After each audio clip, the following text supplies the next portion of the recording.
আসসালামু আলাইকুম। আলহামদুলিল্লাহ, অবশেষে আমরা খামারে প্রথম যে 500 হাঁসের বাচ্চা আনছিলাম সেই হাঁসের বাচ্চাগুলি আজকে পানিতে ছেড়ে দেব। এই হাঁসের বাচ্চাগুলির বয়স আজকে 16 দিন। হাঁসের বাচ্চার জন্য একটি অস্থায়ী ঘর আমরা রেডি করে রাখছিলাম, সেগুলো আপনাদেরকে ভিডিওর মাধ্যমে দেখাইছি। তো আজকে সকালে আমাদের ব্যস্ততা একটু বেশি, কারণ সকালবেলা ডাক্তার আসছে গরুকে বীজ দেওয়ার জন্য। একটা বকনা বাছুর আছে আমাদের, যেটা আপনারা হয়তো অনেকে দেখছেন। এই বকনাটা হিটে আসছে এর আগে 2-3 বার, তো আমরা এবার বীজ দিয়ে দিলাম। তো এরপর আমাদের কাজ হচ্ছে, আমাদের যেখানে আমরা হাঁসের বাচ্চাগুলি রাখতাম এখান থেকে সব ধরনের টপ যেগুলো আছে, যেগুলোর মাধ্যমে আমরা খাবার পানি এগুলা দিতাম, সেগুলোকে বের করে নিলাম। তো আলহামদুলিল্লাহ আমাদের এই হাঁসের বাচ্চাগুলা বেশ শক্তিশালী আর কি। তো আমরা ওদেরকে 16 দিনের মতো এখানে ব্রুডিং করছি, মানে প্রথম 16 দিন এখানে রাখছি। তো এখন এখানে যেহেতু জায়গা হয় না, সেহেতু আমরা এগুলাকে পানিতে ছেড়ে দিব।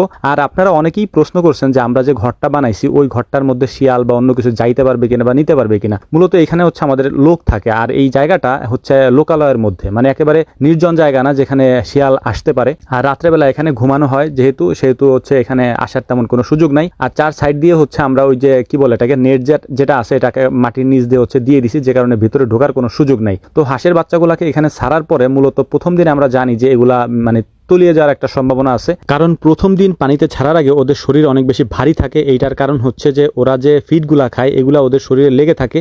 যেহেতু এতদিন পর্যন্ত ওরা পানির সংস্পর্শে যায় নাই বা ওদের শরীরে পানি লাগে নাই, সেহেতু ওই খাবারগুলো ওদের শরীরে আঠার মতো লেগে আছে, আর লেগে থাকার কারণে শরীর অনেক ভারী হয়ে গেছে।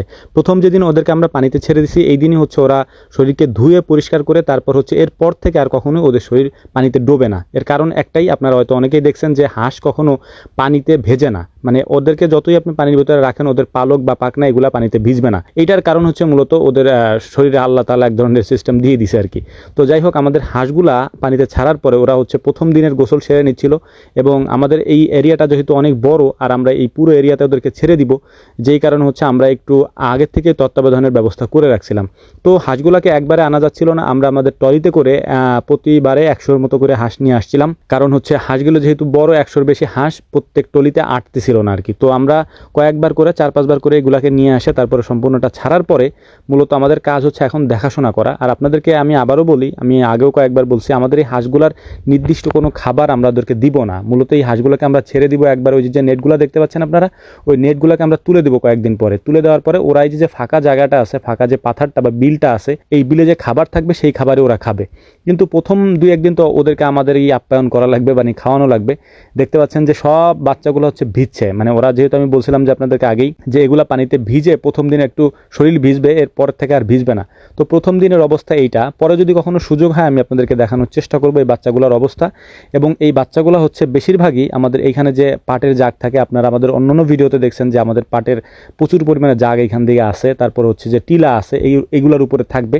যেহেতু আমাদের বাড়ির সামনেই মূলত আমরা যে 6 জন আছি, 6 জনের বাড়ি এই এক সিরিয়ালেই, তো আমরা কেউ না কেউ এগুলাকে দেখাশোনা করতে পারি যে কোনো সময়। তো এইটা মূল ব্যাপার। তো হাঁসের বাচ্চাগুলোকে ভিতরে নিয়ে আসছি আমরা, কারণ বেশিক্ষণ ভিজতে দেওয়া যাবে না প্রথম দিনে। ভিতরে নিয়ে আসার পর এগুলাকে আমরা হালকা কিছু খাবার দিচ্ছিলাম, আর এদিকে নিশান যে এই যে পানির টবগুলি আছে, কয়েকটা টবে করেও পানি নিয়ে আসতেছিল, কারণ খাবারগুলি যেহেতু শুকনা ওদের খাবারের জন্য মানে পানিও দরকার আর কি।